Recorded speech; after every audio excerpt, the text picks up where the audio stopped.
76 pity, 50-50, and I saw this silhouette. Because tell me this doesn't look like Diluc at first glance. Maybe I was tripping, but my soul literally left my body. But it was Varka. It was actually him. And now I need to tell you why this man might actually break the entire game. Welcome back to the channel. Today we're talking about why I think Varka might be the most future-proof character in Genshin Impact. No kid breakdowns, no maths, just vibes, dreams, and witch conspiracy theories. So let's get into it. Okay, so here's where I pivot from yay, got my boy to wait. Did Hoyoverse just break the game? Because Varka's whole deal, his Hexenzirkel buff, his ability to work with multiple elements isn't just cool, it's terrifying. In a good way, of course. Let me explain why I'm having 3 AM thoughts about this. Most characters in Genshin are logged into one element. You build a team around them, you commit to a reaction. And that's your life now. Hydro, vape or freeze. Pyro, melt or vape. You're married to your element. But Varka is out like, nah, I don't do labels. He can work with cryo, electro, pyro, hydro.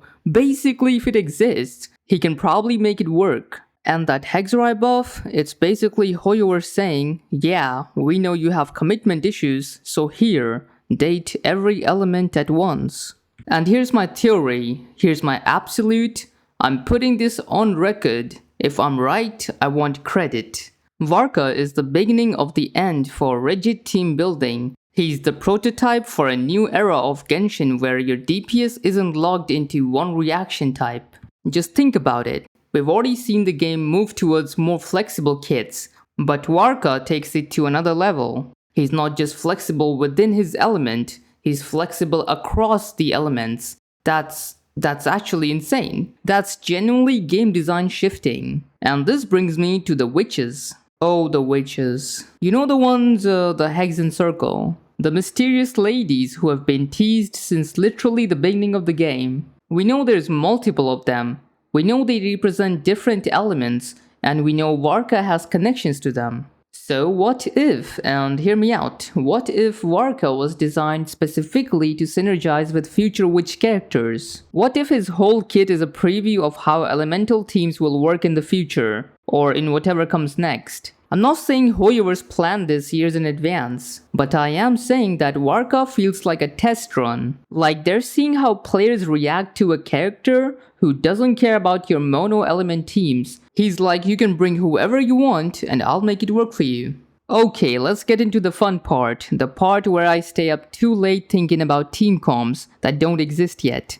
Because if Varka can work with multiple elements and the witches are coming, we know there's a cryo witch, we know there's likely a pyro witch, Nicole, there's probably electro, hydro, maybe even dendro, I don't know. And Varka can theoretically get buffed by all of them. This isn't just flexible team building, this is like having a character who enables your entire roster. If you have him, you don't need to build 10 different teams for the Abyss. You just need to build Varka and his witch harem. I'm calling it a harem, I know how that sounds, but also accurate.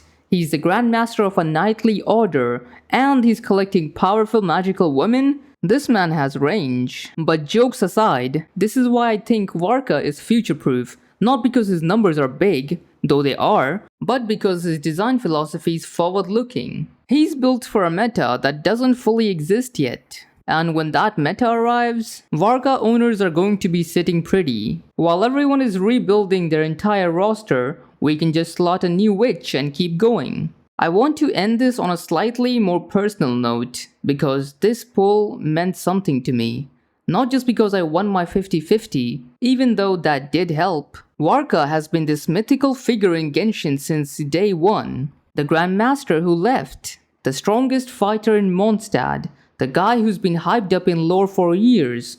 Getting him feels like closure, like finally meeting a legend. And the moment where I thought I lost him, that made actually getting him so much better. The emotional whiplash from fuck to fuck yes in like 0.5 seconds is something I don't think I'll forget. So yeah, I'm excited about his future potential. I'm excited about the witch teams and multi-element chaos and whatever Hoyoverse has planned. But I'm also just happy to have him. Alright, that's my Varka story. Did you pull for him? Did you also have a mini heart attack at his splash art? But anyways, may your 50/50s be win and your splash art never tricks you. And as always, thanks for watching. Bye bye.